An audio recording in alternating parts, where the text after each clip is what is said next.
some of the participants. Now, there are quite a few, close to 150 queries raised by the students. I may not be in a position to answer all of them. Maybe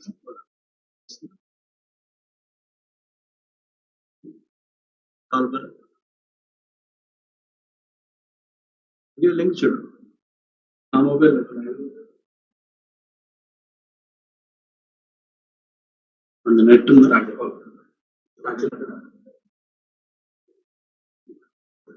So, I don't know whether you heard me saying a few sentences before.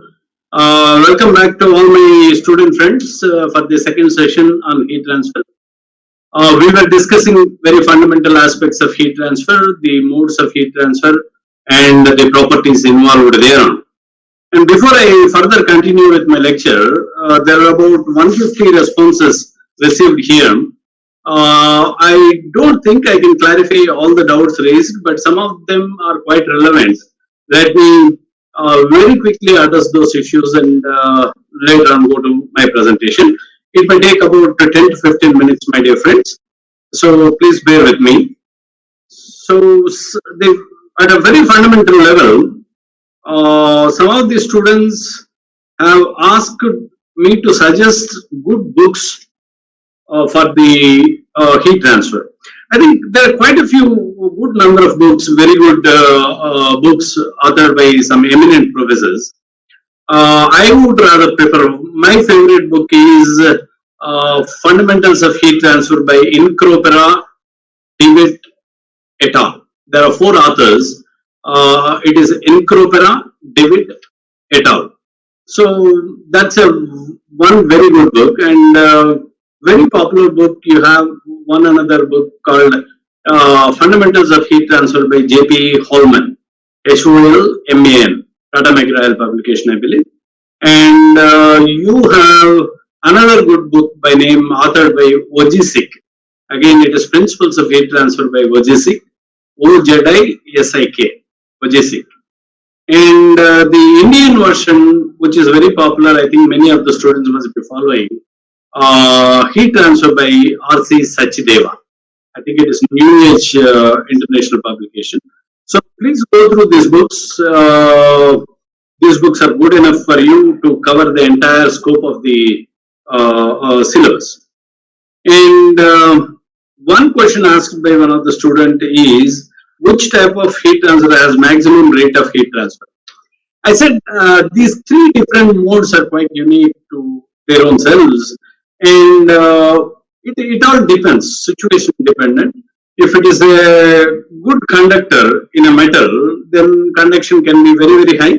And again, please remember, my dear friends, the heat transfer is directly proportional to the temperature difference. So it varies from situation to situation. Across the same material, when the temperature difference is maintained differently, it can be different rates of heat transfer.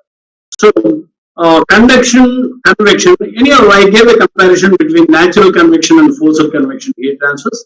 The forced convection heat transfers always give you higher, always is associated with higher rates of heat transfer.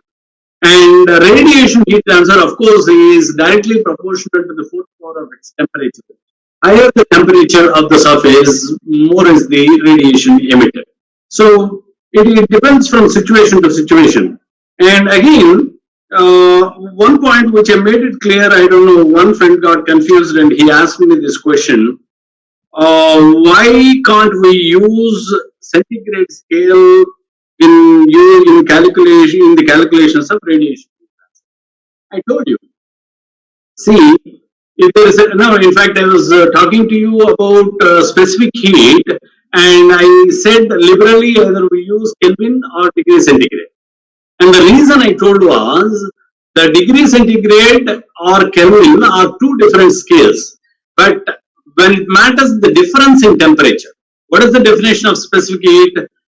It is the amount of energy required to raise the temperature of a unit mass of a substance by 1 degree centigrade. It is the difference. 31 degrees minus 30 degrees. Final temperature minus initial temperature.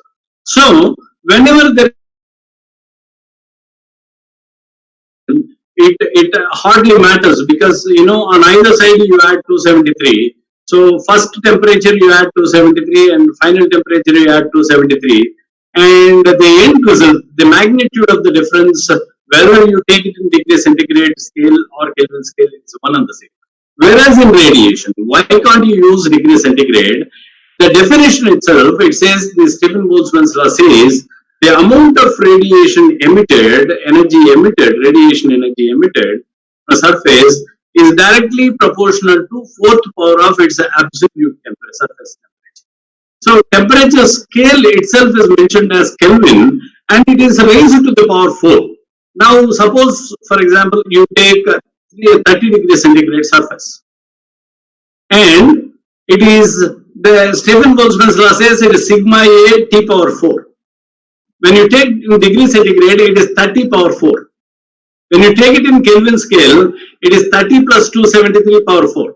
So 30 power 4 is different from 303 power 4. So the entire your calculations will go wrong if you use it in degree centigrade, because the definition, very fundamentally, it is defined in the absolute scale.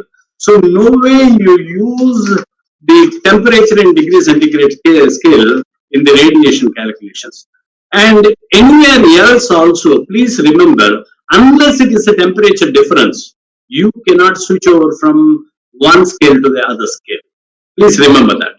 Only when there is a temperature difference, you can comfortably switch over. You can liberally use either degree centigrade or Kelvin. Hope I have clarified this. I'm really sorry because I cannot see your response. I cannot gauge your response. But then it is one way.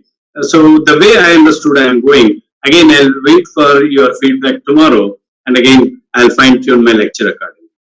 So someone said, once again explain the radiation concept very briefly.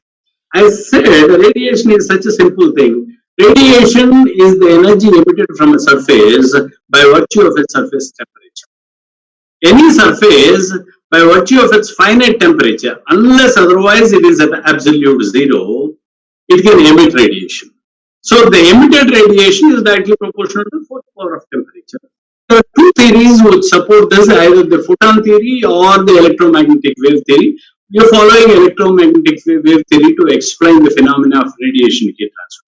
So it is like this. One another question, another student has raised a question. When you said heat transfer, second law of heat when thermodynamics gave the direction to the heat transfer, that spontaneously heat can move from high temperature to low temperature only, then how two different surfaces can exchange radiation heat when they are maintained at two different temperatures? Yes, there is a point that we need to discuss. Whenever two surfaces are facing each other or well within the reach of each other, when radiation emitted by one surface can be intercepted by another surface, and vice versa, radiation emitted by the second surface can be intercepted by the first surface, obviously there is a radiation exchange. But please remember, to this effect, the radiation energy emitted from a lower temperature surface can still go and reach a higher temperature surface. But the amount of energy emitted by the lower temperature surface is always lower in magnitude as compared to higher temperature surface. So the higher temperature surface can emit radiation which will go towards lower temperature. So the radiations emitted from each surface will be falling on the next surface. So both will be intersecting.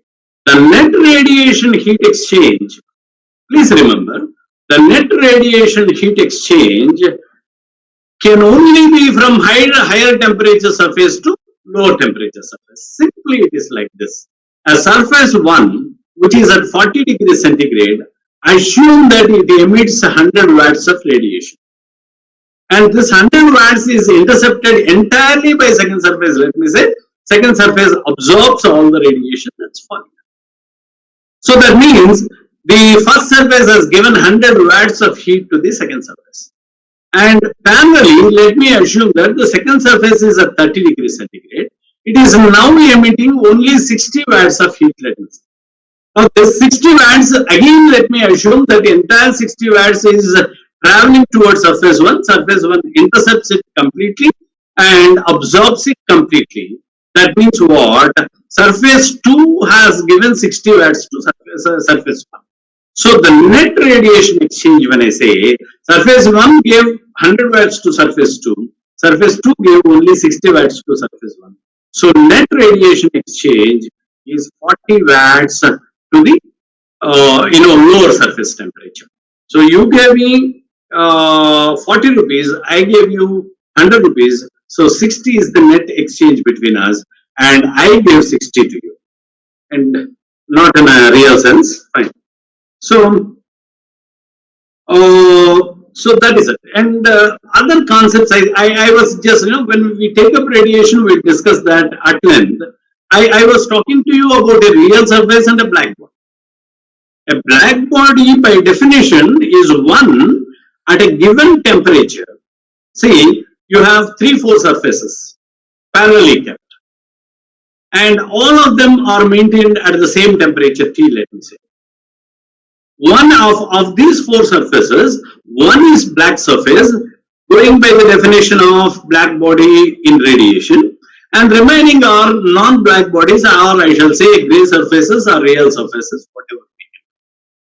Now, when all of them are maintained at the same temperature, it says the black body can give you maximum amount of energy, can emit maximum amount of energy. Black body is one which can emit maximum amount of radiation at a given temperature, meaning no other surface other than a black body, when maintained at the same temperature, can give equal amount of radiation, can emit equal amount of radiation. I think this is one thing you all need to understand. Now, of all the bodies, black body is a superior body in respect of radiation emitted from the surface. And secondly, black body is also defined as a body which is capable of absorbing all the radiation that's falling on it. Now, one thing I did not explain, because I was only talking to you about fundamentals. There are 3 properties that we need to talk about the materials when we talk about radiation, when we discuss about radiation. One is the absorptivity. See, some energy in certain wavelength, or it can vary from wavelengths. I told you from 10 power minus 10 to 10 power 10, you have a huge spectrum of wavelengths. Now, energy coming from somewhere, let me not talk about the source, energy coming in all wavelengths towards falling on a black body will not leave any part of this radiation, and it absorbs the entire radiation at all wavelengths completely. That means it is taking it within it. That means upon absorption of the energy, the internal energy of the material goes up equally. That means black body is one surface which absorbs all the radiation irrespective of the wavelength that's falling up. Whereas real surfaces behave differently. Different colored surfaces behave differently for different wavelengths. And very simple, a surface which is appearing red to your naked eye is reflecting all wavelengths in the red zone back. It is not absorbing. So it may be absorbing remaining wavelengths. Predominantly, it is reflecting. Some radiation is falling on it, and red surface says, I'm not accepting red wavelength, and red wavelength comes back. So when it falls your eye, the surface appears as red. Whereas white is one. You must be remembering that Newton rings experiment. You paint all 7 colors and turn the wheel faster. All 7 colors appear to merge, and they appear as a white disc for you, white colored one to you. So when all these wavelengths mix together, they appear white. So contrastingly, an opposite term used for a black body in radiation heat transfer is a white body. White surface is one which reflects all the radiation that's falling on it. It will not accept anything. If you keep white body at a particular place and start pumping radiation onto it, start emitting radiation onto it, and it will not accept any kind of radiation.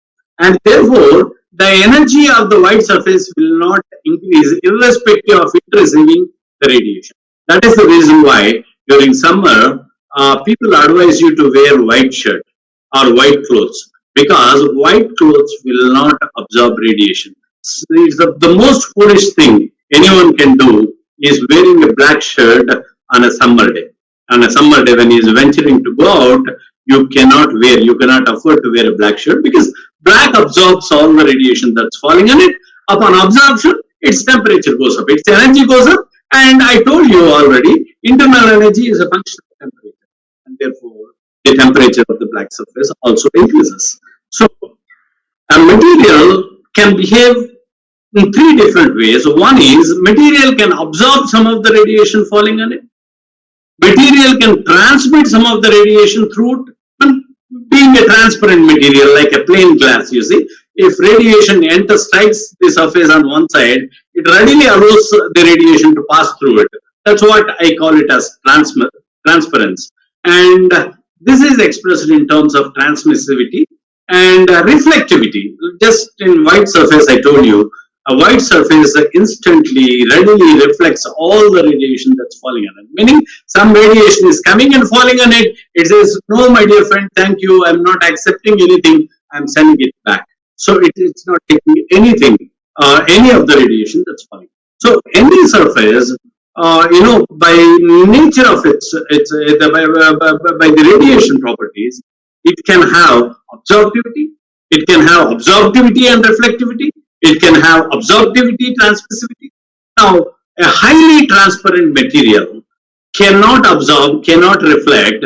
It allows everything to pass through it. We say transmissivity is 1. A black body absorbs all the radiation that's falling in it. There is no scope for transmission. There is no scope for reflection. So we say absorptivity is 1.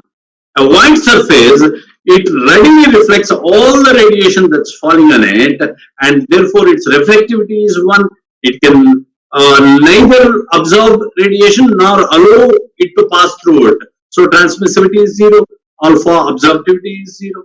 So these three properties collectively decide whether a material is a white surface or a real surface or a transparent surface. And the point came here for a discussion. Snow, S-N-O-W, snow, monsoon. It appears white to your naked eye. I was mentioning this. Appearances are always deceptive in terms of radiation. The white surface, the snow which is appearing white to your eye, is close to a blackboard. I told you the visible spectrum is a very narrow bandwidth up to 0.78 microns, and any wavelength beyond that, meaning infrared range, snow absorbs all the longer wavelength radiation that's falling on it. Whereas you cannot see that. You cannot, your senses are not equipped, your eyes are not equipped to recognize such wavelengths beyond red, into infrared. Also, you cannot see wavelengths, radiation in the shorter wavelengths below violet, meaning ultraviolet and all. So, you can only see in this range of violet and red, and beyond red and below violet, you cannot see. But snow is such a wonderful absorber of long waveform radiation, but still it is appearing white to your eye. Meaning, snow exhibits such peculiar property of reflecting all the radiation that's falling on it only in the visible spectrum. Only in the visible spectrum. So, when it is reflecting radiation only in the visible spectrum, all the wavelengths of from violet to red, they are mixing together, appearing white to your naked eye, whereas it is beyond the wavelengths where your human senses can recognize, they are absorbing the radiation. So, even a white surface, snow can be close to a perfect black body. I cannot say perfect black body. A perfect black body cannot even reflect in visible spectrum or any wavelength for that matter. So, snow absorbs a major part of the radiation, whereas it reflects only in the visible spectrum. Hope I could clarify that. So, friend who have asked me to explain the concept of radiation, please bear with me. When I take up radiation, I'll talk to you in detail about it. So some of them said that I need to solve a few problems too. Maybe if the time permits, I have planned to show you some problems and solutions for that. Sir,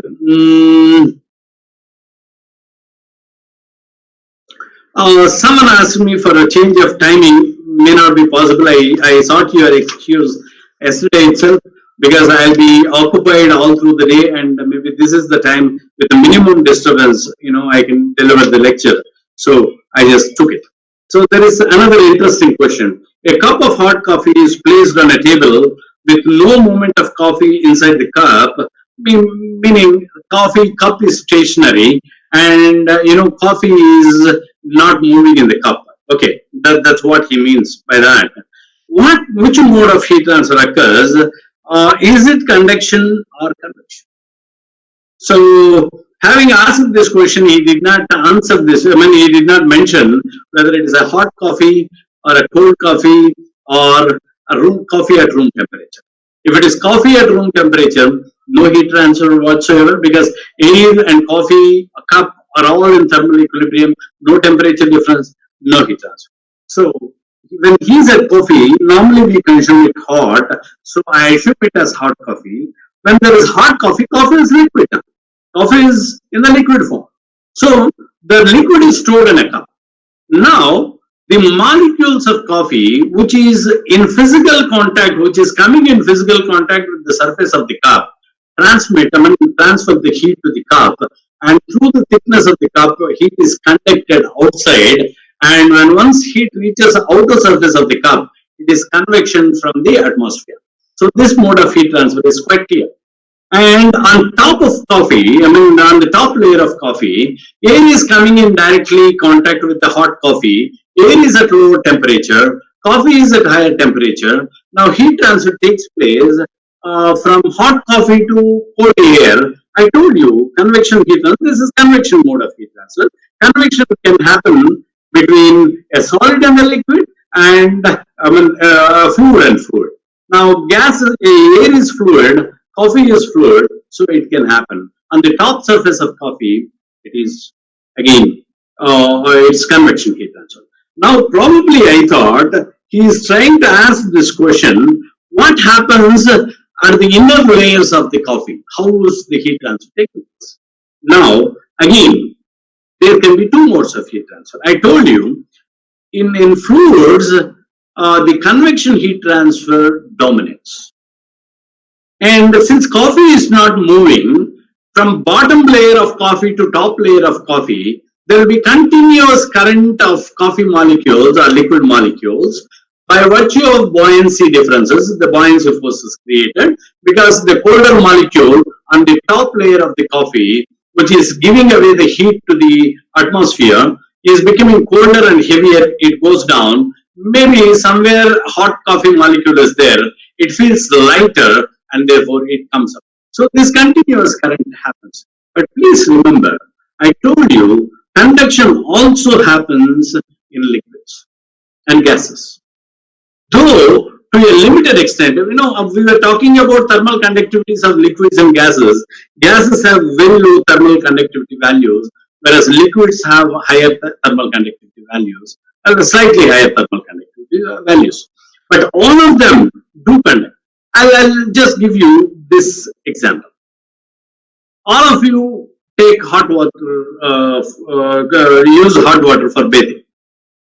Now, if there is a provision of heating water using an immersion heater. Now, if the immersion heater has only a small length, which, when you suspend it from the top of the bucket, can reach only half of the bucket, let me say. Half of the depth of the bucket, immersion heater goes.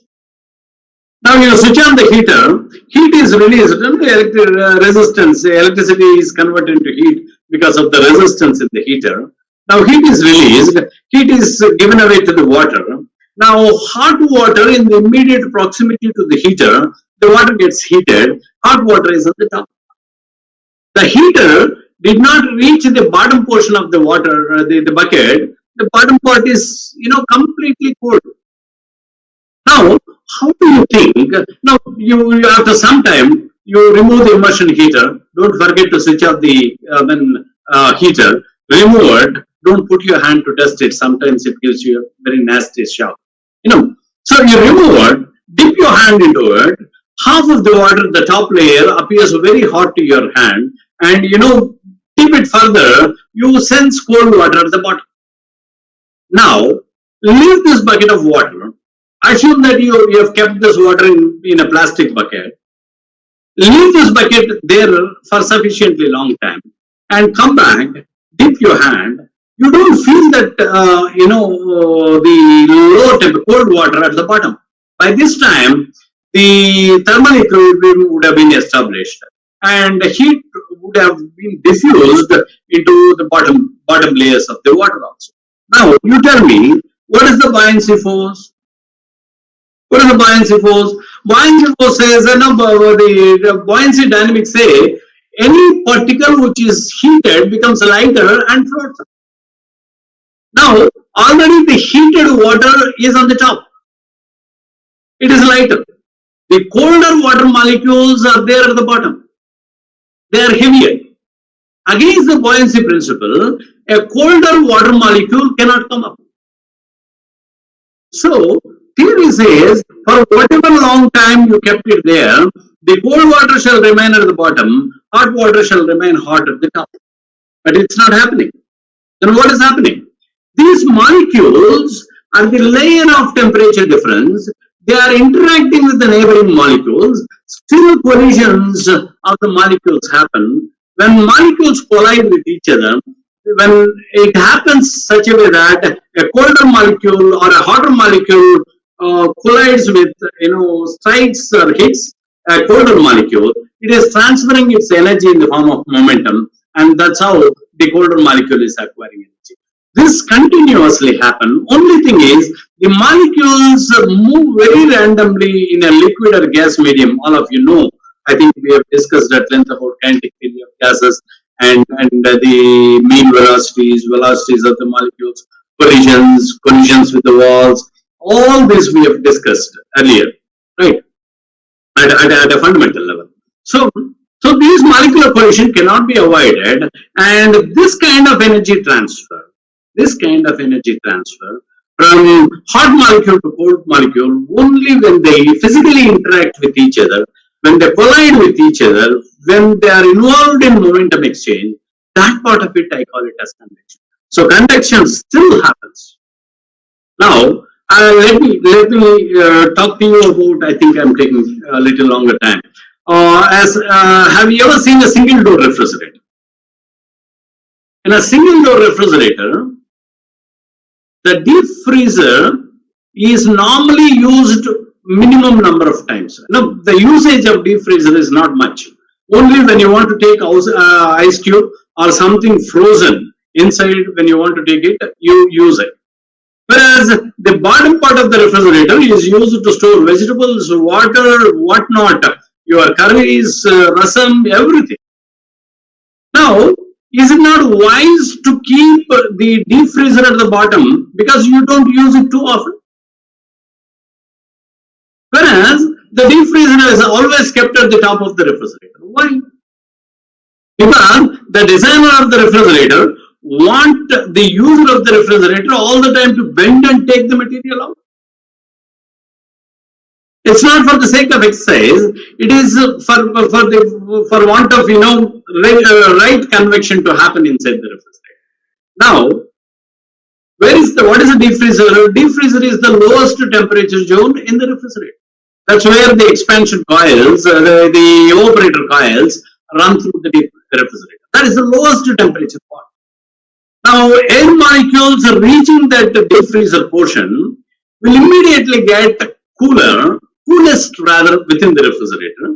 They become heavier, so quite naturally they come down because they become heavier. And molecules elsewhere at the bottom, upon interaction with the food material or the vegetables or whatever you store, they absorb the heat from this material. They become warmer, and when they become warmer, they float up. So the heated molecule straight goes and interacts with the deep freezer, and it becomes colder, it comes down. Every time, without the use of a fan, you are driving the current of the air, you are creating the convection current. The hotter molecule, upon acquiring heat at the bottom of the refrigerator, straight goes and contacts, goes to the low temperature zone and improves it, enhances its density, come down again. Now, in contrast, if you're keeping the refrigerator at the bottom, now colder molecules will all settle down at the bottom. Hotter molecules will be only at the top. They can vertically move up. Now there is no convection current. When you open the refrigerator after some time, you find hot air at the top, find cold air at the bottom. There cannot be mixing. Now only mode by which heat transfer can take place is conduction heat transfer. Remember, thermal conductivities of fluids are very, very low, so you cannot plan or design anything for conduction. Hope I've clarified this also.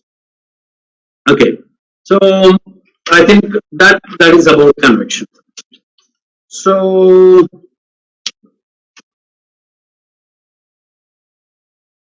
some of these questions, what is not answered, I would prefer to send them through mail. Maybe give me a day or two. Someone asked me a question. Why don't you have free and forced radiation, free and forced conduction?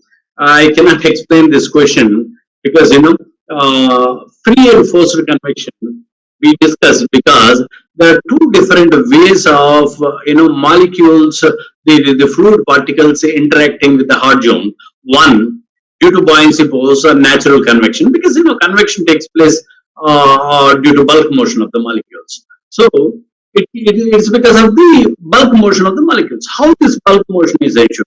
Is it on its own because of the temperature gradient, or are you because you are forcing something to go? Like you are blowing air, you are stirring it, or you are directing a fan towards it, or you are directing a blower towards it. So whatever you wanted to do. So anything that you are forcing the fluid medium onto a hot surface, it becomes forced convection.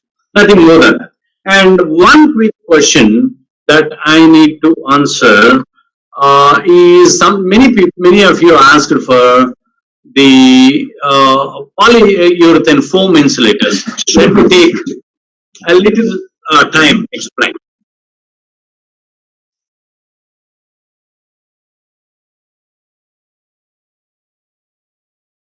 So, what is this puff insulation, polyurethane foam? Prior to this puff insulation came up, it was altogether different kinds of solid insulators like rock wool, glass wool, and many insulators with lower thermal conductivity values. Now, this has come in very handy for the people. Now, this is altogether a biggest innovation, I should say, in preventing heat transfer or in the history of insulation. These are two different chemicals, isocyanates and polyols.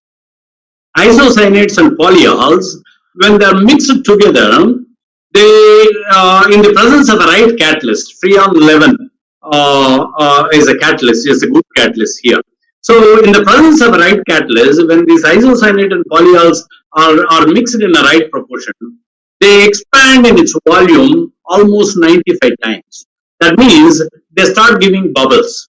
And in the process of forming the bubbles, they entrap air within it. The bubble size is such a small one, so it is expanding. Small volume is expanded to 95 times its volume, meaning it is bubbling. It's bubbling. So when it is bubbling, each bubble is entrapping air within it, and now it solidifies.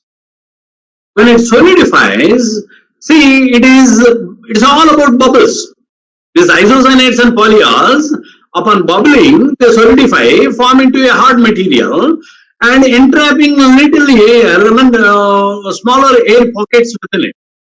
The size of the air pocket is such a small one that air cannot move very freely within it. Now, this layer, when it is kept as an insulator, as a material, as a preventer of heat, when you subject high temperature on one end of this, heat would like to move from high temperature to low temperature as we have explained. Now, what is happening? The heat would like to move through the bubbles. Air is a bad conductor of heat. Its thermal conductivity is the lowest. Now, what shall happen? Air is a good convector of heat. Air can augment convection heat transfer. Air can readily participate. But the size of the bubble is such a small one, there is a wall friction for the air everywhere. No, movement of the air is restricted. Now convection currents cannot be ensured within the bubble. So air is almost arrested in a small space. It cannot move freely. The molecules cannot move freely. So what is that we are doing? By reducing the size of the bubble to a smaller one, you are entrapping the air molecules inside, and also you are ensuring that air cannot move freely. If it moves freely, it is convection heat transfer. So heat transfer very rigorously happen within the bubble, but that is not happening. Air is a bad conductor of heat. Effectively, polyurethane foam is such a successful insulator and also easy to apply. See, you can straight away inject it wherever you wanted to insulate. Just go through this video. I think you can very quickly. So, 2 minutes.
So, friends,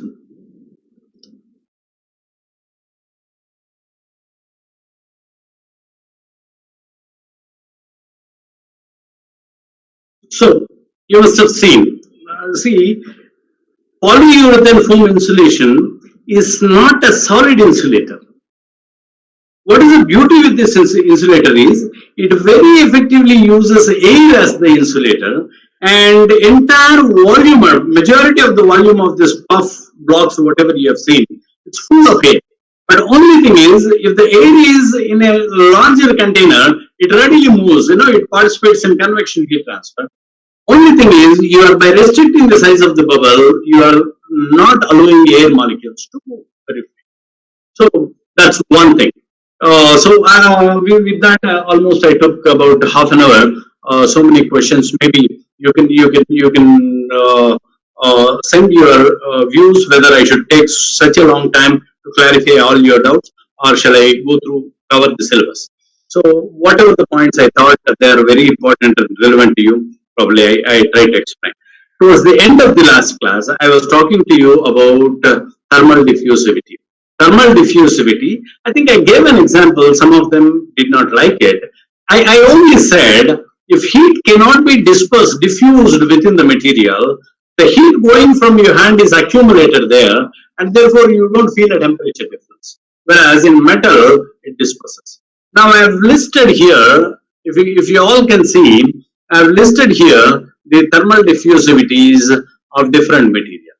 And now I draw your attention to these two materials. See, copper has higher thermal conductivity. Copper has higher thermal conductivity, whereas it has lower thermal diffusivity. Gold, somewhere around 318 watts per meter Kelvin or meter degree centigrade, has a thermal diffusivity of 127 into 10 power minus 6 meters square per second. Whereas copper, in spite of having close to 400 watts per meter Kelvin, no, its thermal diffusivity is 130. Now, let me tell you, my dear friends, if it is steady state heat transfer, the thermal diffusivity will not matter much. Thermal conductivity, because steadily heat is moving from one end to the other end, and thermal conductivity explains the entire phenomenon. Only in transient heat conduction, another student asked me this doubt. What is the difference between unsteady state and transient heat conduction? Both are one and the same. And there are two different names used for it. Now, in case of unsteady state heat transfers, then the importance of thermal diffusivity comes into picture. Now, all this, definitely, by definition, it is K by rho Cp. Heat conduction capability of a material divided by heat storage capability of a material. Now, a material may have a very good thermal conductivity value, but if its heat capacity is higher, denominator is increasing, thermal diffusivity goes lower. For a moderately low thermal conductivity, if the heat capacity is very, very low, diffusivity can be very high. And please remember, when you talk about heat transfer, the amount of energy supplied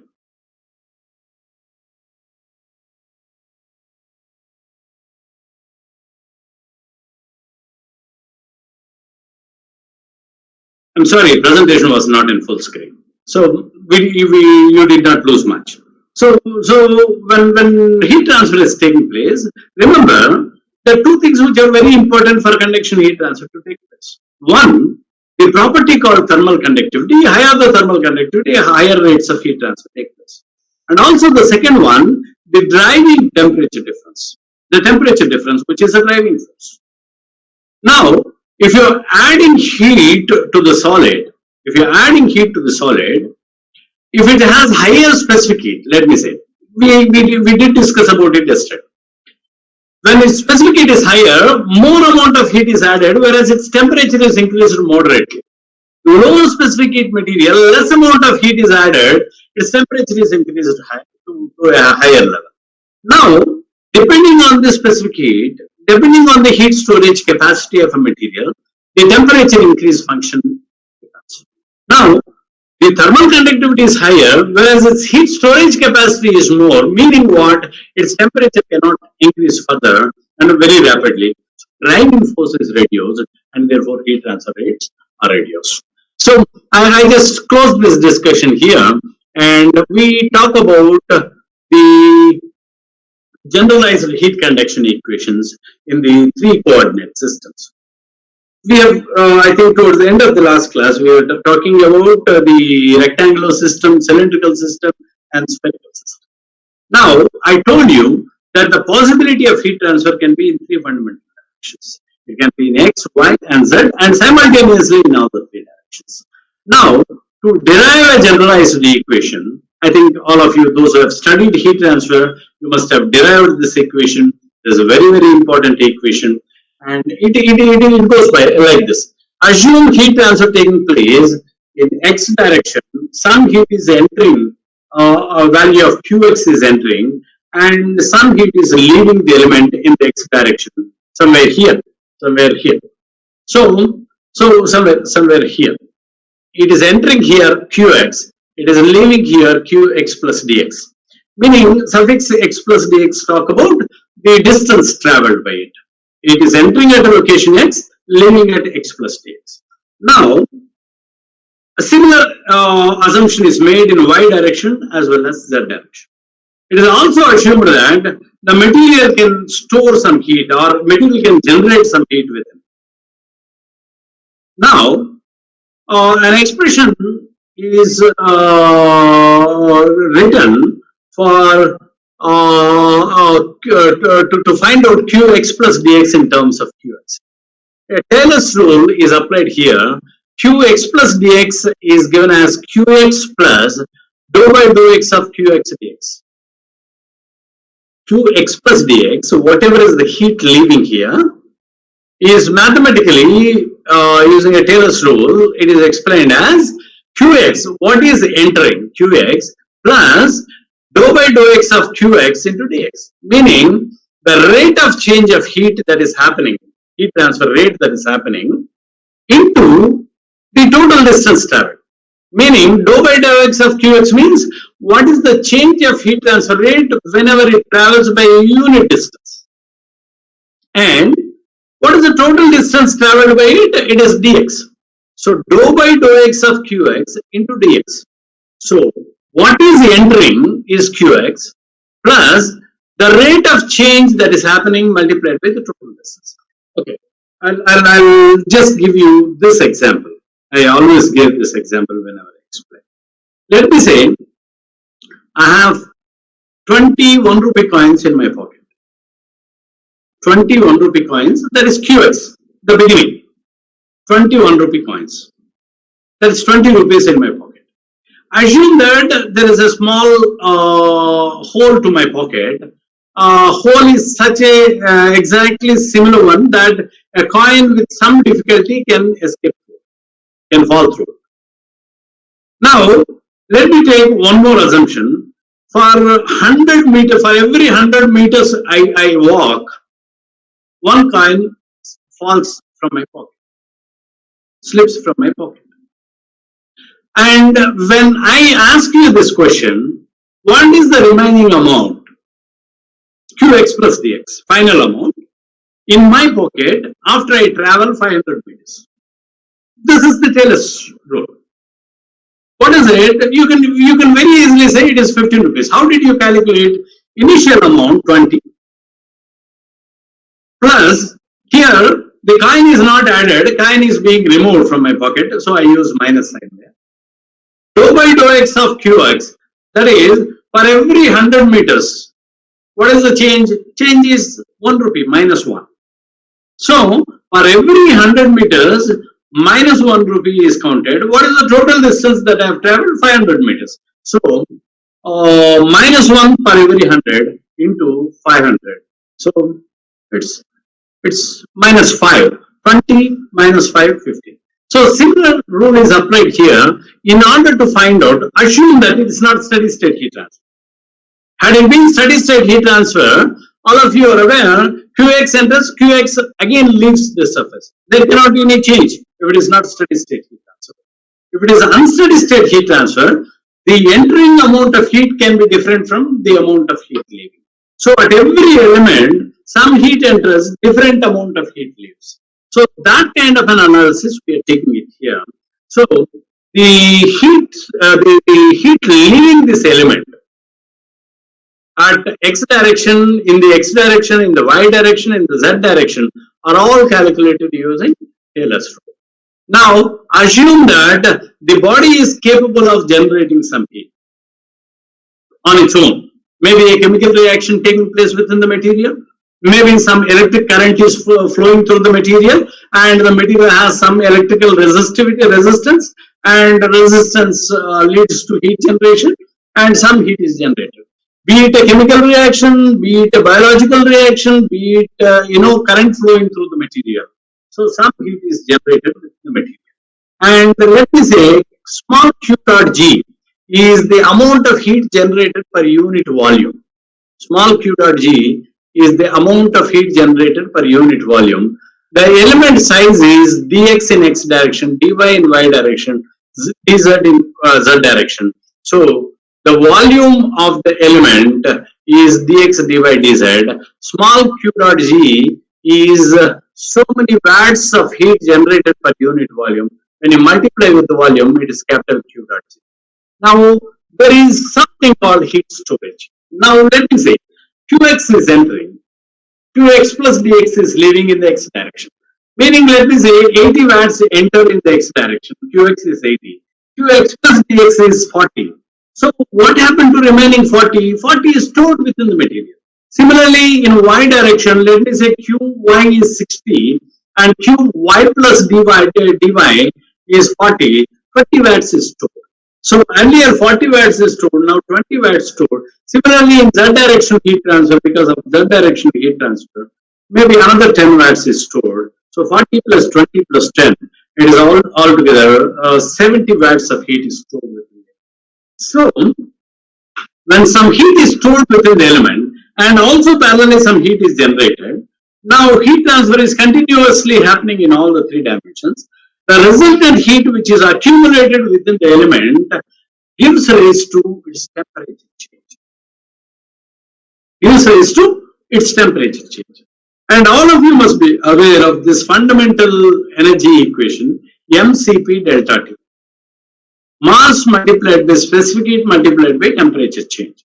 So for any material, if any material of m mass having a property called specific heat as Cp, and upon supply of heat, its temperature, upon supply of heat, any material temperature will increase. So when the temperature is increasing, what is the temperature increase? Initially it was at 30, now it is 45. So temperature change is 15 degrees centigrade. Now, m mass of the material multiplied by specific heat, mCp, we also call it as heat capacity of the material. So heat capacity of the material multiplied by temperature change talks about the amount of energy that has gone in to cause the temperature change. Now what is happening? There is heat generation happening within the material, and also because of the differential heat transfer taking place at different locations, some heat is accumulated. The heat generation and heat accumulated is causing a temperature increase. It can be accumulation or it can be removed. It can be positive or it can be negative.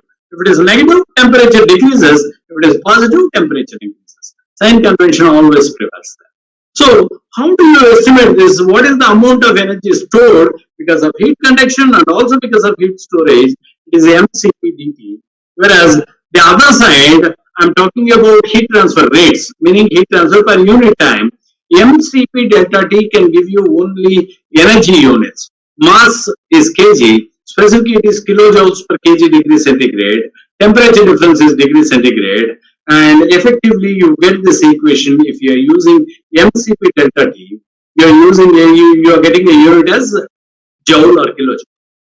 Now, on the other side, you are talking about watts, joule per unit time, heat transfer rates you are talking about. So, in order to convert that into rate form, I use small dt, small temperature T, time T. So, capital T stands for temperature, small t stands for time, rate of change of temperature with respect to time.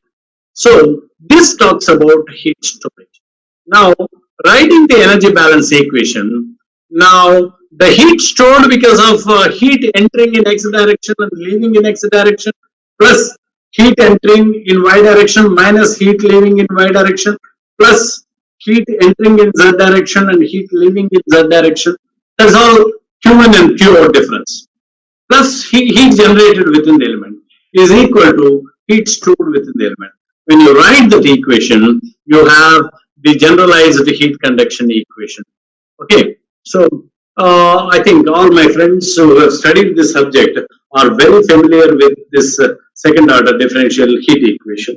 Dou square T by dou x square plus dou square T by dou y square plus dou square T by dou z square plus Q dot by K. Q dot for heat generation. Please remember, Q dot is rate of heat generated per unit volume. It is always in watts per meter cube.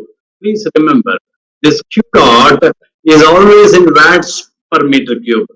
Rate of heat generated per unit volume. K is its thermal conductivity, and this form of equation has come in assuming that the material to be an isotropic material, meaning Kx is equal to Ky is equal to K psi. So thermal conductivity is the same for this material in x direction, y direction, and z direction. 1 by alpha, of course, alpha we have already discussed. It is K by rho Cp, and dt divided by d small t, d capital T divided by d small t. Talk about overall change in temperature of the material per unit time. Average temperature change in the material per unit time. So this is how a three-dimensional heat equation is coming into picture. Now,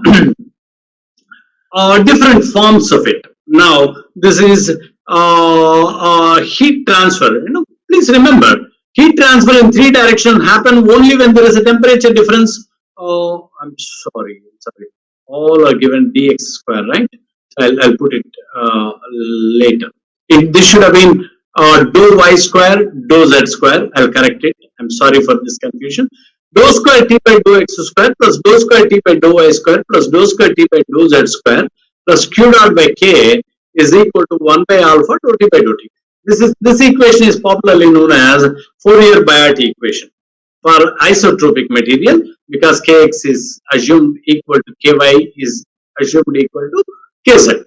Now, if there is no heat generation, we call this as diffusion equation, and which is transient, because unsteady state conditions prevail. Temperature change with respect to time. Whenever there is a temperature change with respect to time, we call it unsteady. When the temperature change with respect to time is zero, there is no change, then we say it's steady state. So once again, I draw your attention. We use transient and unsteady state heat transfer for the same condition. Transient anaina anatsu, unsteady state heat transfer anaina anatsu. So when you assume no heat generation happening, Qz is zero, this term vanishes. Dou square t by dou y square dou x square plus dou square t by dou y square plus dou square t by dou z square is equal to 1 by alpha dou t by. Similarly, when you make an assumption that it is steady state condition, temperature cannot change with respect to time, the entire right hand side becomes zero. And this is called Poisson's equation. And finally, Laplace equation, del square t is equal to 0. Dou square t by dou x square plus dou square t by dou y square plus dou square t by dou z square is equal to 0 is Poisson's equation. A similar such equation can be derived for say in the cylindrical coordinates. I'm just giving, I'm not deriving it anyway because it takes longer time. So dou square t by dou r square plus 1 by r dou t by dou r plus 1 by r square dou square t by dou theta square plus dou square t by dou z square plus q dot by k is equal to 1 by alpha dou t by dou t. This is in cylindrical coordinate system, and in spherical coordinate system, don't expect me to read this. This is visible on your screen if you can see the screen. So it is typed in bold. So these are the three fundamental three-dimensional generalized heat conduction equations in the three coordinate systems: rectangular, cylindrical, and spherical coordinate systems. Using these equations, remember these are second order differential equations. Using these heat equations, you can solve any problem of heat transfer happening in all the three dimensions, when heat transfer is taking place in all the three dimensions. You can apply conditions to it, you can make assumptions to it. Steady state heat transfer, make dt by dt is equal to 0, entire right hand becomes 0. If there is no heat generation, put q dot by k is equal to 0. When there is no heat transfer in phi direction, this term can be removed because there cannot be temperature change with respect to that. When there is no heat transfer in theta direction, even you can eliminate this and this, and effectively it becomes this. I'll show you. Did I add? Didn't I add?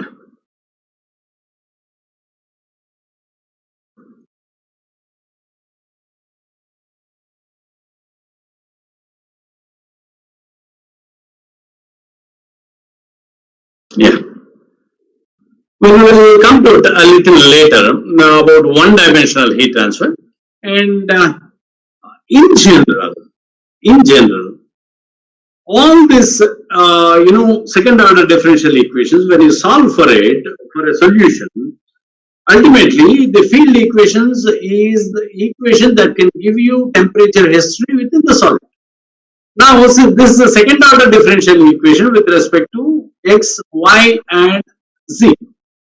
Now, because it's a second order differential equation, you need to integrate it twice. When you integrate it twice, you are getting two integration constants. To solve for those integration constants, you need to apply the boundary conditions. And forget about all this. Hereafter, in heat transfer analysis, we are going to too often use boundary conditions. What do I mean by boundary condition? Boundary condition is a known condition happening in a material. Now, let me say there is a solid in which one surface is maintained at 80 degrees centigrade, another surface is maintained at 40 degrees centigrade. In between, temperatures are varying, and it can be linear, it can be non-linear. It depends on the material. It depends on the material property, right? Now, if you want to know what is the temperature happening in this material in between the first temperature and final temperature, initial temperature and final temperature, you need to find out an equation, right? So, in order to find this equation, you will be using a known condition. What is a known condition in the example that I have given? At one surface at x equal to 0, let me say, temperature is 80 degrees. And if you think the thickness of the material is L, at a surface L, the temperature is 40 degrees centigrade, let me say. So, the known conditions mathematically expressing at x equal to 0, temperature T is 80 degrees centigrade, at x equal to L, temperature T is 40 degrees centigrade. So, that is a known temperature condition. This is also called it as, we normally call it as a Dirichlet condition, where temperature at a given location and given time is known value. It's a known temperature. Now, constant surface heat flux, meaning at one particular surface, let me say I have this solid, I am supplying, let me say I have a heater here somewhere, and let me say this is a 80 watt or 100 watt heater, and I supply electric current. This amount of heat released is 100 watts, let me say. Now, every time 100 watts of heat is supplied here at this end. And because I am supplying 100 watts of heat on this end, heat is moving through the solid because it is a solid, it is capable of conducting. So, what is the condition known to me at x equal to, if you think this is x equal to 0, this is x equal to L. So, at x equal to 0, what is happening? I am steadily supplying 100 watts of heat into the solid. I am steadily supplying 100 watts of heat into the solid. And if you're taking it as heat supplied per unit area, the heat supplied heat transfer rate per unit area is heat flux.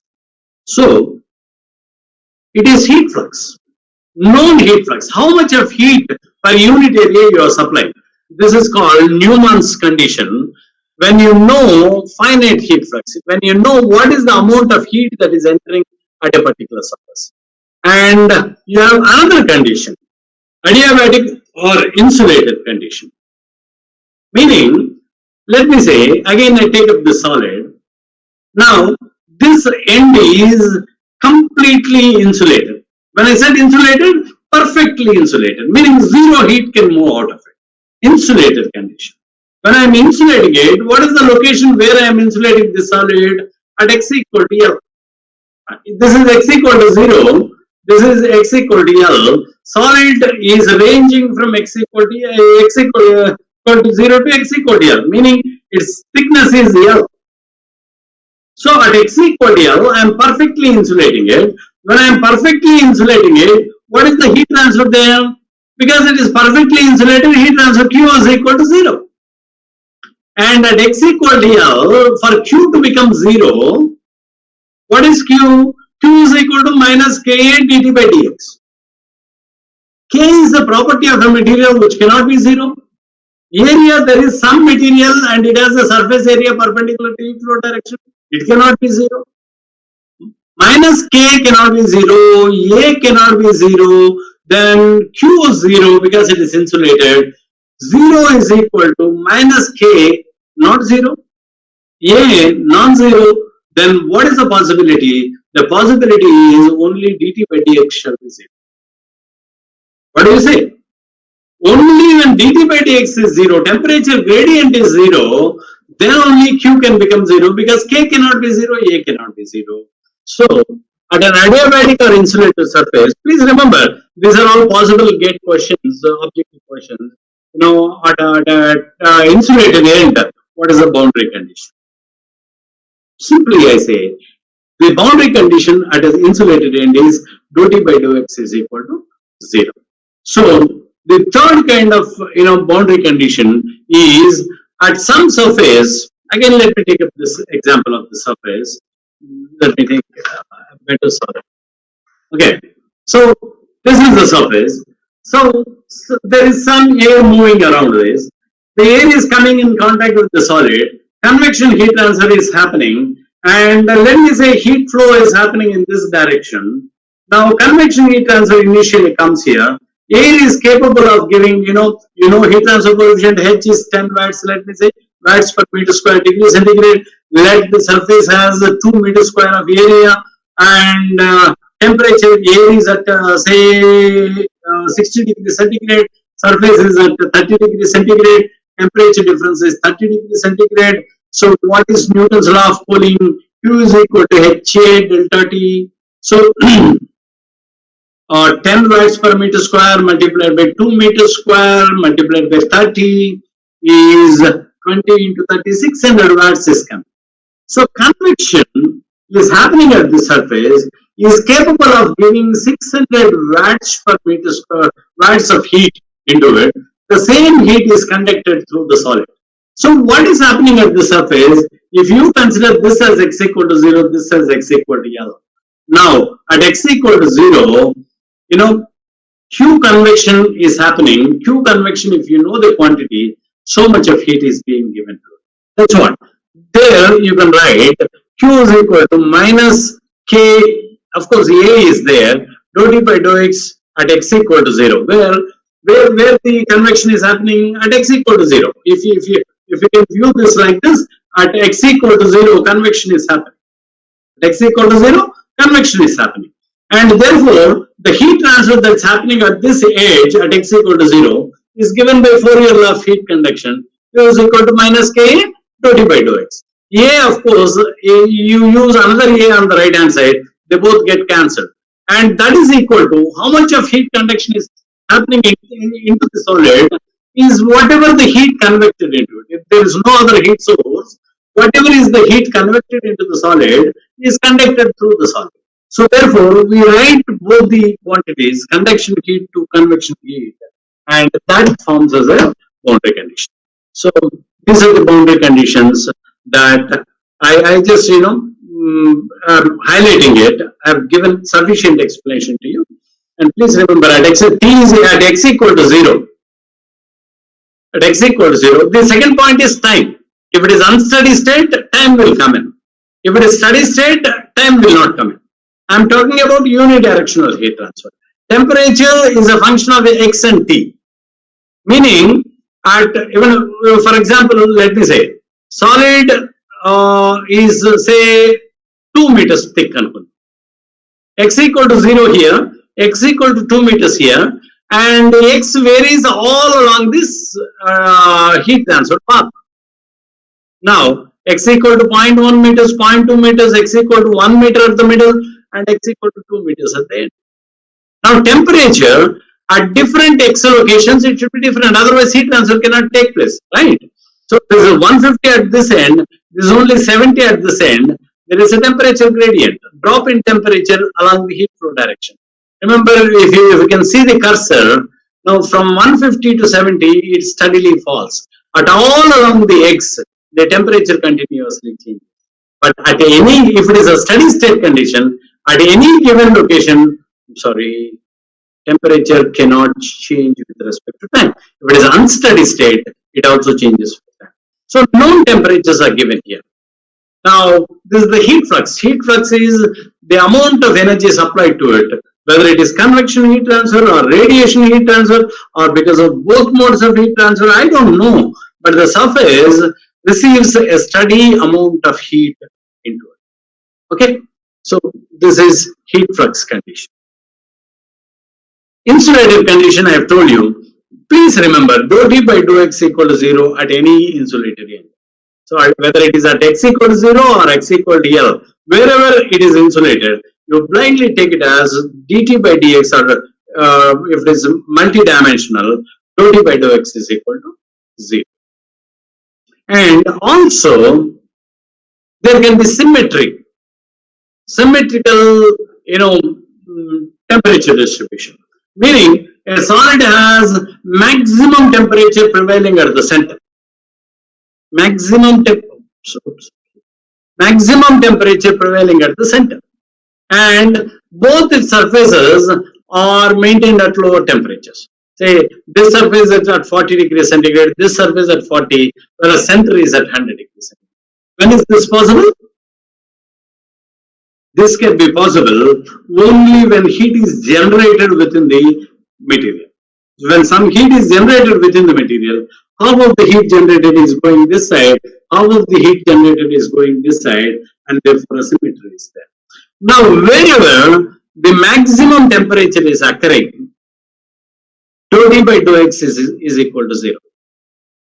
Either the insulated condition, the previous condition was insulated condition, I told you dou T by dou X equal to 0. Now, at a maximum temperature location, in case of symmetrical structures or wherever you find a maximum temperature within the solid, so dou T by dou X is equal to 0. And of course, convection boundaries, convection happening at the boundaries is quite common anywhere. So even this wall, you talk about this room, in a daytime, outside the wall convection is happening, and convection happens through the wall, and again convection happens inside the room. So convection and conduction in tandem, you can find innumerable number of examples. You can find innumerable number of examples.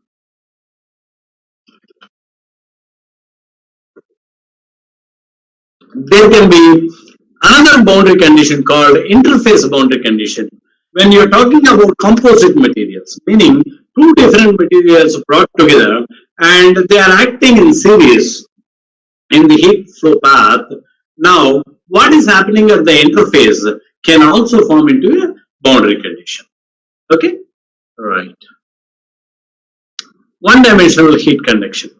Now, I told you, I'm making two major assumptions here. I have given you the three-dimensional heat conduction equation in Cartesian coordinate systems as dou square T by dou X square plus dou square T by dou Y square plus dou square T by dou Z square plus Q dot by K is equal to 1 by alpha dou capital T divided by dou small t. This is a generalized three-dimensional heat conduction equation. When is it? When it is unsteady, when it is generating heat, when heat transfer is simultaneously happening in all the three fundamental directions, X, Y, Z, then that equation applies. Now, I make certain assumptions. What are the assumptions? The fundamental assumption that I am making here is one-dimensional heat transfer to take place. What is it? One-dimensional heat transfer to take place. Meaning, the X, Y, and Z directions, I assume that heat transfer takes place only in one direction. That is, see, if you think, look at my finger, this is a Z dimensional heat transfer, let me say. Okay? Let me say this is X dimensional heat transfer. And let me say this is Y dimensional heat transfer. This is Y, this is X, this is Z. Now, I say that top and bottom are maintained at the same temperature, no temperature difference, so heat cannot move in this direction. And the front and back are maintained at the same temperature, so therefore heat cannot move in this direction.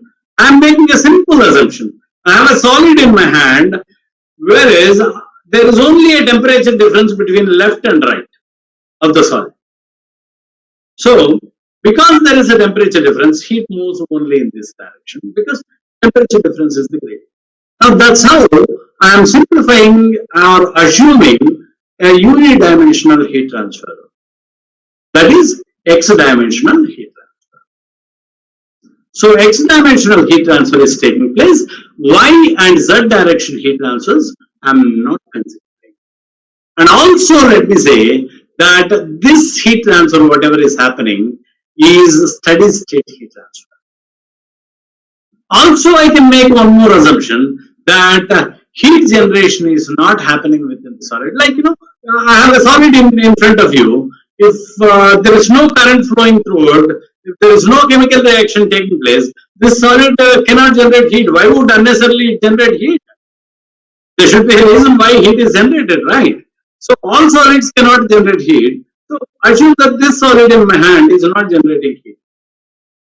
So you can bring in any assumption into a generalized equation. Now, very quickly, my dear friends, if you can see the screen, I have simplified everything. Case 1, heat transfer without internal heat generation, meaning what? Q dot has become 0. So Q dot by K term vanishes. Steady state process I have assumed. Right hand side of the equation becomes dou T by dou T becomes 0 for a steady state. Temperature cannot change with respect to time. So therefore that becomes 0.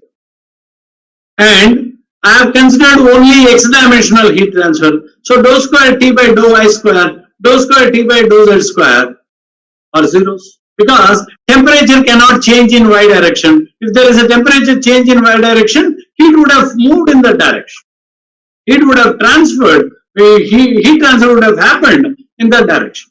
So when heat transfer is not happening in y direction, there is no temperature change in that direction. So dou T by dou y becomes 0. There is no question of dou square T by dou y square. Similarly, dou T by dou z, when there is no temperature differential existing in the z direction, no heat transfer, and therefore dou T by dou z. So entire equation becomes dou square T by dou x square is equal to 0. Okay, with all the assumptions, in the Gummidikaya, in the Chinna Kattipita Golopu, the equation has become such a simple. Okay, right. Now, also we can make one more assumption, case 2. What is it? Only x-dimensional heat transfer and steady state conditions prevailing, whereas heat generation is happening. With internal heat generation, the equation becomes dou square T by dou x square plus Q dot by K is equal to 0. Then heat transfer with internal heat generation and also unsteady or transient heat conduction process is happening. Then what it becomes? See, dou square T by dou x square plus Q dot by K is equal to 1 by alpha dou T by dou T. What is the case for? No heat generation, unidirectional heat transfer, that is that too in only x direction, and steady state and unsteady state conditions prevail, then it becomes dou square T by dou x square is equal to 1 by alpha dou T by dou T. Please remember, my dear friends, if you can remember the generalized equation, you can apply it to any kind of condition when you are very clear about the assumptions that you are asked to make or you are making, you can come out with this governing equation. All these equations I have displayed here, we call them hereafter as governing equations. We use the governing equations to obtain the field equations and to proceed much towards a solution of heat transfer, estimating heat transfer rate and finding unknown temperatures at unknown locations. So that's how we got it. Now, similarly, what is a generalized heat conduction equation?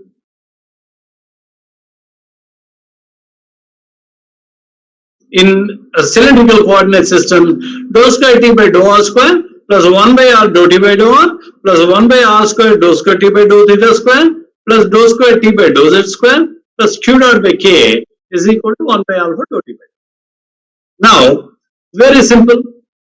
I say theta direction there is no heat transfer taking place, meaning angular within the cylinder, angular.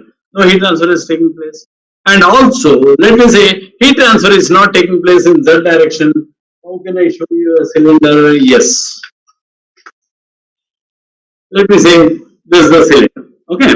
Now, if this phase is at 80 degrees centigrade, this is at 40 degrees centigrade, there is a temperature difference. Heat can move from this end to this end within the cylinder. This is the cylinder.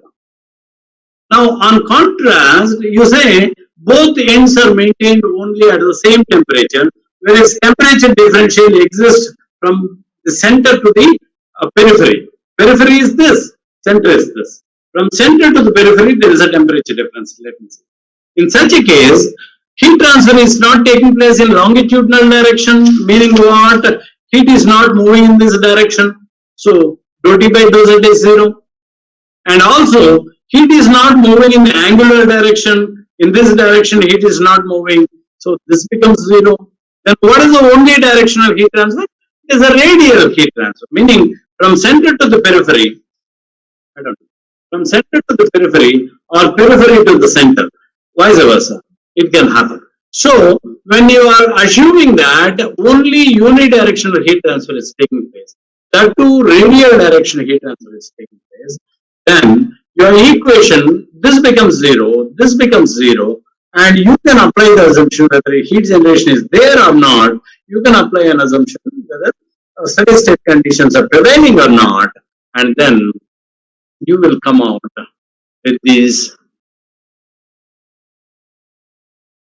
equations. Please go through, my dear friends. Take 1 minute of your time.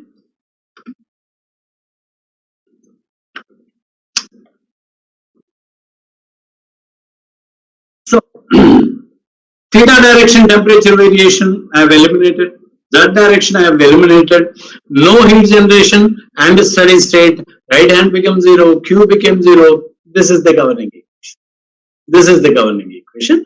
And the other form of this governing equation, I can parallelly write it as this. Right? So if I multiply entire thing with R, it becomes R dou square T by dou R square plus dou T by dou R equal to 0. And I can write this as dou by dou R of d by dr of R dou T by dou R, meaning differentiation of V multiplied by U. V multiplied by U. V dot V U dot plus V dot U. So if you open these brackets, if you perform this differentiation, you get this equation. This is nothing but this equation. So dou square T by dou R square, I'll tell you, this is a convenient form for us to integrate. Hereafter, I'll tell you after this. So this is a convenient form for us to use as a governing equation. So I told you all these equations are governing equations only on certain assumptions apply to the generalized equation. So if you are all agreeing with me that all the three equations I have written here are one and the same, I'll move to the next one. Okay.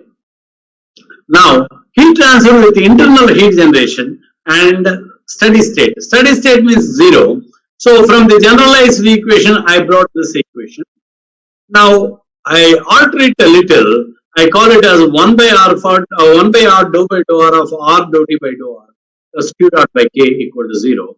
Again, I just ask you, you open the brackets, you complete the differentiation, you get this again. Okay? Now, if it is, without heat generation, this is the equation. With heat generation, this is the equation. Please remember, your governing equation, most often we will be discussing about this case, your governing equation, which is into two terms, can be reduced to a single term here. Okay, like this. Now,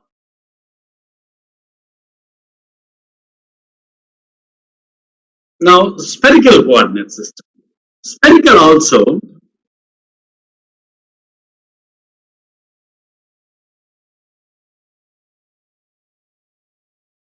see, this is it. Dou square T by dou R square plus 2 by R dou T by dou R plus 1 by R square dou square T by dou theta square plus cot theta by R square into dou T by dou theta plus 1 by r square sine square theta dou square t by dou phi square plus q dot by k is equal to something.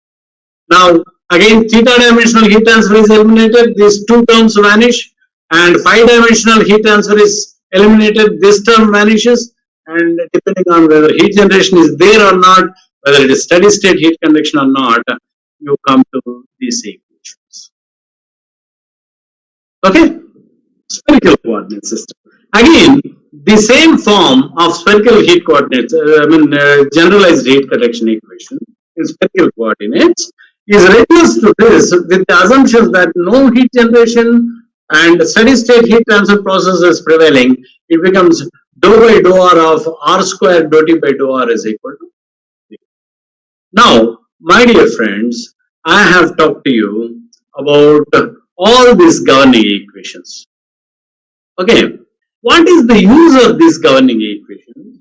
Remember, all these governing equations are in terms of temperature differential with respect to either x or r. In case of radial systems, it is on. In case of rectangular system, it is x. Now, if you want to know temperature as a function of x, if you want to know what is dt by dx, because Fourier law of heat conduction uses q is equal to minus k dt by dx.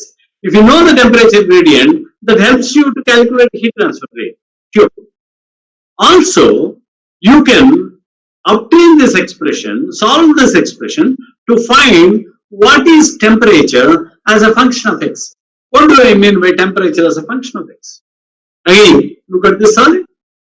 At x equal to 0, it is 80 degrees centigrade. At x equal to L, it is 40 degrees centigrade. In between, at various x is varying from x equal to 0 to x equal to L. So at various positive x values, the temperature of the solid will be different. If it is 80 here, if it is 40 here, in between, temperature continuously drops. Somewhere here it is 60, somewhere here it is 50, somewhere here it is 45, somewhere here it is 40. That's how temperature decreases. So at different x locations, temperature is different. Now suddenly I ask you a question. Suddenly I ask you a question. So there is a solid which is maintained at 80 degrees centigrade at x equal to 0, and which is maintained at 40 degrees centigrade at x equal to L. L is equal to 2 meters, let me. Now find out what is the temperature of the solid at x equal to 1 meter. Meaning what? Exactly in between. Someone can pose you a question. So you need to find out. How can you find out? Only when you express temperature as a function of x. X value entandi 1 meter. నేను x 1 meter substitute చేస్తే ఈ equation లో t ఎంతో నాకు తెలియాలి. T expressed as a function of x. ఒకవేళ నువ్వు ఆ ఈక్వేషన్ ఎస్టాబ్లిష్ చేయగలిగితే, if you can find out that equation for whatever x value within the boundary, solid ranges from x equal to 0 to x equal to 2 meters, and you ask me what is the temperature at x equal to 3 meters. At x equal to 3 meters, there is no solid at all. Solid is ranging only between 0 and 2 meters. Within the solid range, you can substitute the value of x and find out the solution. So that's what I mean by the two ways your governing equation helps you. One, it helps you to find out the temperature gradient, which can be straight away substituted in the Fourier law of heat conduction to find heat transfer rate. And also, you can find temperature as a function of x in case of rectangular coordinate system, or temperature as a function of radius in case of cylindrical and spherical coordinate system. Why? If you have a solid cylinder like this, maybe the center is at 80 degrees centigrade, periphery is at 40 degrees centigrade, meaning it is moving in the radial outward direction. Okay, center is at 80, periphery is at 40. So radially it is moving out in all radial possible directions. It is moving out. Now, at r is equal to 0, it is 80. at r is equal to capital R, say 0.5 meters radius అనుకుందాం. At r is equal to 0.5, temperature is 40. So r is equal to 0.2 meters. What is the temperature? అంటే ఇక్కడెక్కడో in between. ఇక్కడెక్కడో in between. Somewhere in between. What is the temperature? So the radial heat flow, when it is happening, you can find temperatures at all radii within the solid range.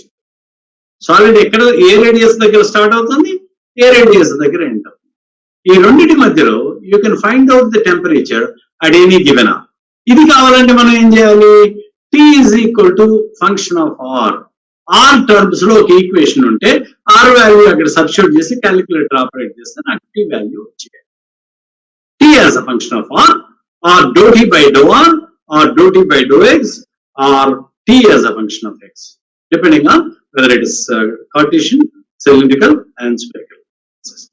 This is the advantage of these governing equations, and you must be fully aware under what conditions you are solving the problem, and whether it is unidirectional, multi-directional, or it is say called rectangular, cylindrical, or spherical coordinate system.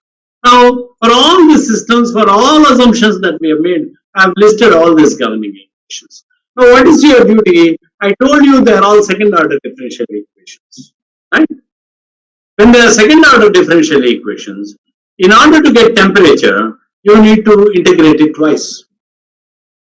In the cylindrical, spherical, you need to integrate with respect to R, and you need to, in rectangular system, integration with respect to X. Okay. So d by dou x into dx. Integral. So when you integrate it twice, you get t as a function of something.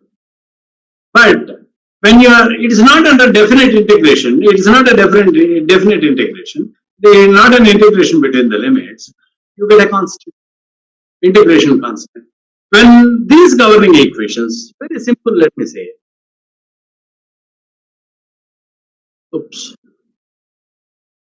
this equation, let me take, dou square t by dou x square is equal to 0. ఇది ఏ condition కి? No heat generation, steady state heat transfer taking place, unidirectional heat transfer taking place. Good. Dou square t by dou x square, or because there is no question of partial differential equation now, d square t by dx square equal to 0. Integrate it once, ఏమైంది? This becomes dt by dx. ఒకసారి integrate చేస్తే dt by dx is equal to integration constant ఒకటి వచ్చింది మధ్యలో, c1 అనుకుందాం, R C అనుకుంటాం. ఈ variable సపరేబుల్ dx ని యువతలు పంపించేసేయండి. It becomes dt is equal to c dx. ఇంకోసారి ఇంటిగ్రేట్ చేయండి, ఏమైంది? Temperature t is equal to cx plus ఇంకో ఇంటిగ్రేషన్, రెండోసారి ఇంటిగ్రేట్ చేస్తున్నాం కదా, ఇంకో ఇంటిగ్రేషన్ కాన్స్టెంట్ వచ్చింది d. So దీన్ని రెండు సార్లు ఇంటిగ్రేట్ చేస్తే, if I am integrating it twice, I am getting an equation t is equal to cx plus d. These two are integration constants, c and d are constants, but I need to find its value. ఎలా find చేస్తాను? రెండు unknown variables ఉన్నాయి, నాకు రెండు equations ఉంటాయి కానీ I cannot solve it. So ఈ రెండు ఈక్వేషన్స్ రావడం కోసం I use the boundary conditions. So ఈ ఈక్వేషన్ ఏంటి? రెండు సార్లు ఇంటిగ్రేట్ అయితే ఏమైంది? ఇది t is equal to cx plus d అని వచ్చింది కదా. ఐఎమ్ సారీ, నాకు బ్లాక్ బోర్డ్ లో ఎక్స్ప్లెయిన్ చేయలేను ఇప్పుడు. సో జస్ట్ మీ పేరు మీద రాసుకోండి, t is equal to cx plus d అని రాసుకోండి. ఏంది? సింపుల్. నేను d square t by dx square ని రెండు సార్లు ఇంటిగ్రేట్ చేశాను, రెండు ఇంటిగ్రేషన్ కాన్స్టెంట్స్ వచ్చింది, మధ్యలో వేరియబుల్ సపరబుల్ ఎక్స్ ని రైట్ హ్యాండ్ సైడ్ పంపించాను, లెఫ్ట్ హ్యాండ్ సైడ్ టెంపరేచర్ మార్చుకున్నాను, ఎందుకంటే నాకు temperature as a function of X కావాలి కాబట్టి. Okay. So when I integrate it twice, I am getting t is equal to cx plus d, right? ఇక్కడ మీకు రెండు integration constants, unknown constants ఉన్నాయి. దీన్ని సాల్వ్ చేయాలంటే you need to know two definite equations. ఆ రెండు ఈక్వేషన్స్ ఉంటే నువ్వు రెండు అన్నోన్ వాల్యూస్ ని నువ్వు సాల్వ్ చేయగలవు, right? So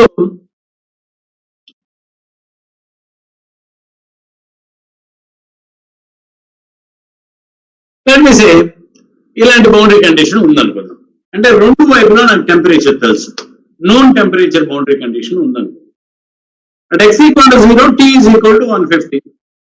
At x equal to L, T is equal to 70 degrees centigrade. Okay. Now, can we substitute these two boundary conditions? Yes. What is the equation you have? In the raskunnar kada, T is equal to Cx plus D.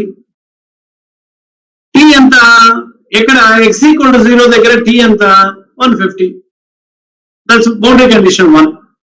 ఈ first boundary condition దీంట్లో apply చేద్దాం. ఏమైంది, T ఉన్న చోట నువ్వు value of temperature known value కదా ఇది 150 పెడతావు. T is equal to 150. X ఎంత 0. నీ ఈక్వేషన్ ఏంటి, T is equal to C X plus D. X 0 పెడితేనే సి ఇంటూ 0 0 అయిపోతుంది. డి ఎంత వచ్చింది 150. You getting value of D, you are solving for it. So D is equal to 150. When once you know, ఇంకా second boundary condition కూడా నువ్వు apply చేసుకోవచ్చు. ఏంటది, at X equal to L, L value ఎంతో తెలిసి ఉండాలి నీకు. T is equal to 70. అక్కడ 70 పెడితే C into L, C into L, L 2 meters అనుకున్నాం అనుకోండి, L is C into 2 plus D ఇందాకనే సాల్వ్ చేసుకున్నాం కదా 150, డి ఈజ్ ఈక్వల్ టు 150 ని అది ఇక్కడ పెడతాం. So 150 plus D, so C is equal to 0. That's it. So essence ఏంటంటే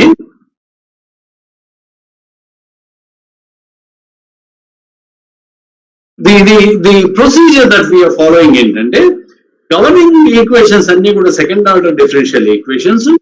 ఈ సెకండ్ ఆర్డర్ డిఫరెన్షియల్ ఈక్వేషన్స్ ని 2 సార్లు ఇంటెగ్రేట్ చేసి ఆ 2 ఇంటెగ్రేషన్ కాన్స్టెంట్స్ వస్తాయి. కాబట్టి మనం 2 బౌండరీ కండిషన్స్ ని తీసుకుని we need to substitute these boundary conditions in this and then solve for the integration constants. Then you have temperature as a function of x or temperature as a function of radius depending on the conditions. So in the general procedure that we follow in the process, manaku dt by dx ento anukochu, temperature ento anukochu. So that is the beauty with this. Okay. Now నిన్ననే మనం ఒక విషయం గురించి మాట్లాడుతాం. మనం solutions గురించి తర్వాత మాట్లాడదాం. నిన్ననే నేను I was talking to you that I was పెద్ద ఇన్అడ్వర్టెంట్లీ నా ఆలోచన లేకుండా నేను ఎలక్ట్రికల్ హీట్ కంపారిజన్ తీసుకొచ్చాను. See, what is the comparison I made? All good conductors of electricity are good conductors of heat. దానికి ఒక రీజన్ నేనేం చెప్పానంటే, డ్రిఫ్ట్ ఆఫ్ ఫ్రీ ఎలక్ట్రాన్స్ ఈ 2 మెటీరియల్స్ లో కూడా all good conductors of electricity, వాళ్ళు ఈ ఎలక్ట్రాన్ మొబిలిటీ చాలా ఫ్రీగా ఉంటుంది కాబట్టి హీట్ కండక్షన్ కూడా బాగానే ఉంటుంది అని చెప్పారు. ఇక్కడ మన హీట్ ట్రాన్స్ఫర్ ప్రాబ్లమ్ సాల్వ్ చేయటం కోసం మనం we can draw an electrical analogy with electrical current flow. ఇలా it's so simple. The current flow ఏ లా కంట్రోల్ చేస్తుంది, ఏ లా గవర్న్ చేస్తుంది? Ohm's law. I is equal to V by R. I is equal to V by R. అంటే current flow is V అంటే ఏంటి, potential difference voltage V1 minus V2, potential at one end, potential at the other end, V1 minus V2. ఆ potential difference వల్ల ఏం move అవుతుంది, what is in transit, the current is moving, current is flowing. And what is the opposing force here? Resistance. All those who understood electricity properly, it is such a simple thing. You see here, when you apply a potential difference across a conductor, current of I flows through the circuit and the conductor may offer a resistance of what? Certain materials may offer minimum resistance, certain metals or materials may offer maximum resistance. That's how you rate them as electrical conductors and electrical insulators.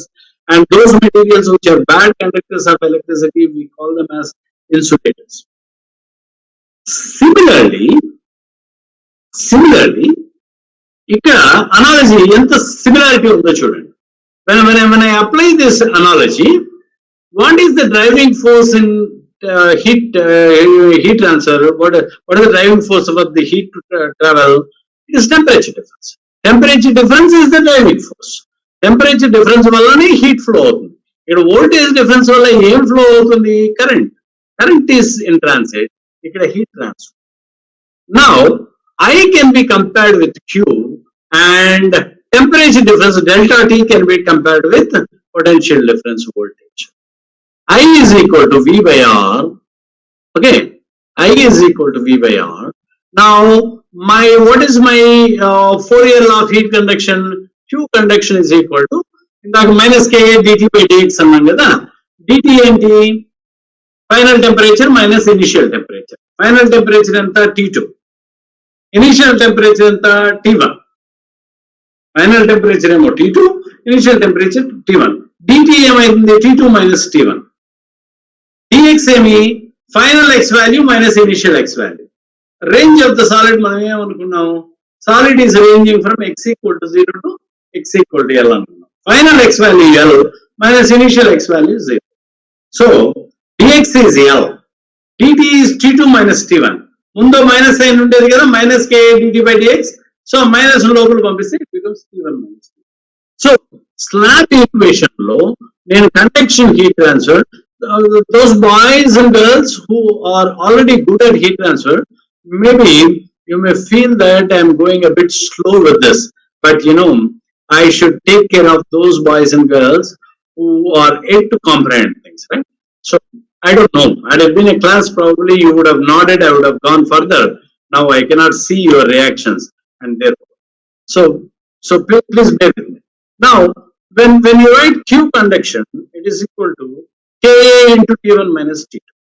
Now, I just wanted to compare this to Ohm's law form. I is equal to V by R, potential difference by R. Now, the same equation, I can write it as Q is equal to, I is compared with Q, potential difference is compared with temperature difference. Now, I is equal to potential difference divided by something. So, when I reduce this, look at here. Look at this point where my cursor is moving. Now, Q is compared with I is equal to T1 minus T2 temperature difference. Remaining terms I bring it to the denominator. I call it as thermal resistance. Now, for the first time, I am introducing a concept called thermal resistance.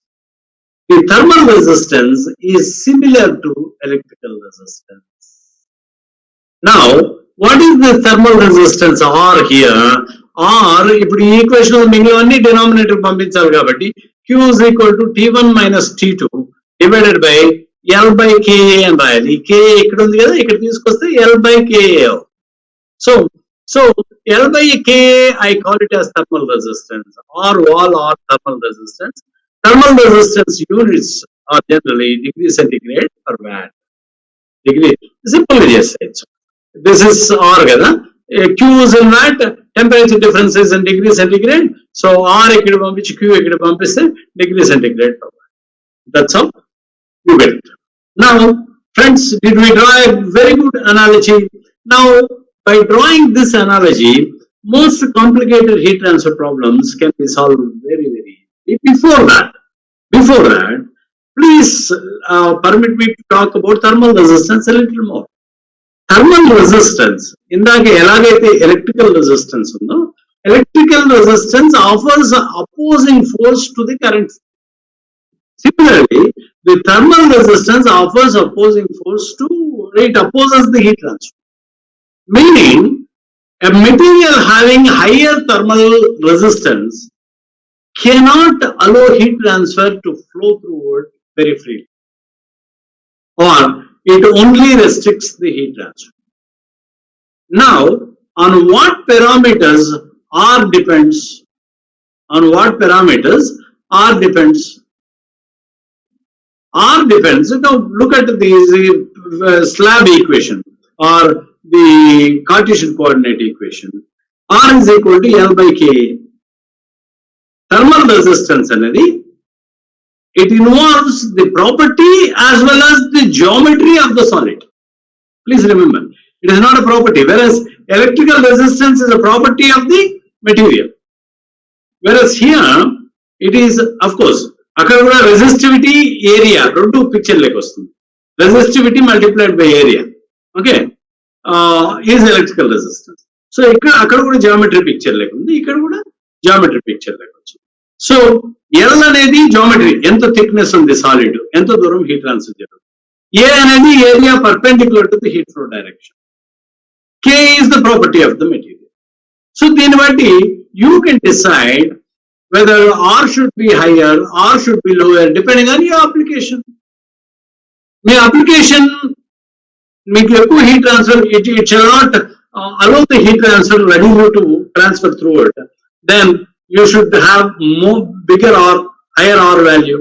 And if you want more heat transfer readily to take place, you should have lower R value.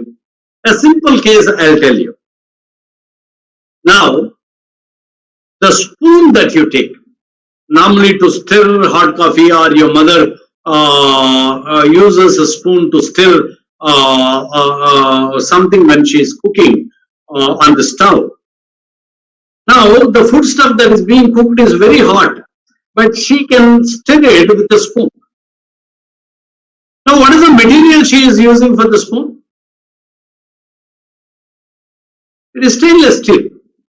Stainless steel, assume, stainless steel is a good conductor of heat. Stainless steel is a good conductor of heat.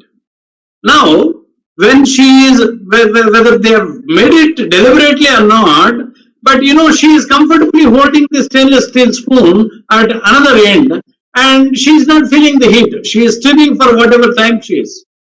Whereas stainless steel, going by simply the property of the material, it should have conducted the heat readily onto the set. Now here, while designing the spoon, they brought it, they brought the concept of thermal resistance. They brought spoon. They brought the concept of thermal resistance. What is thermal resistance? It is the ratio of distance of heat transfer divided by thermal conductivity and area. Okay. K of stainless steel is very, very high. Denominator is high. Thermal resistance is less. Whereas spoon, if you look at it, the length of heat transfer, thank you. The length of heat transfer is very, very high. So denominator is high, so therefore thermal resistance is more. Thermal conductivity is more, and therefore denominator is high. Now the area, when the length is more for the spoon, and it is a longer distance heat has to travel, and therefore numerator is high. So both are neutralizing, right? Now look at the beauty. Now what is the heat flow direction?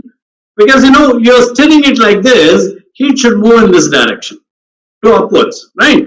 Now look at the area perpendicular to the heat flow direction. When this is the heat flow direction, look at the area perpendicular to the heat flow direction.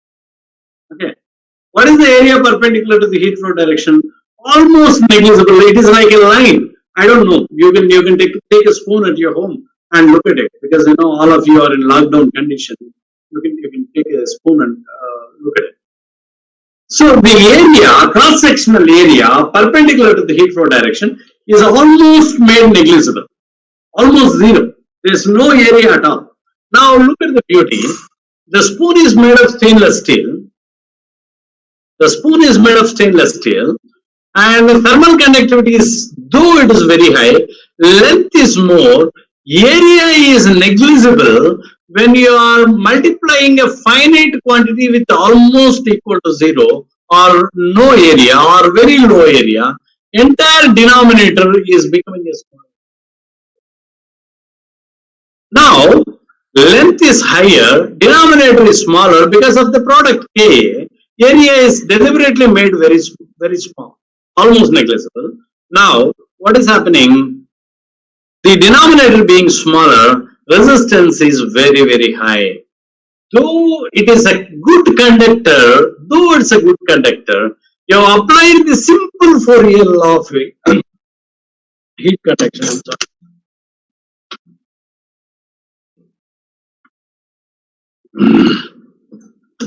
you could see that heat is not traveling towards the end. So anytime you can continue to stir, you have arrested heat coming.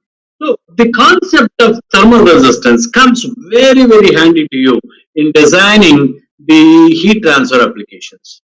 Now, another simple example I give you.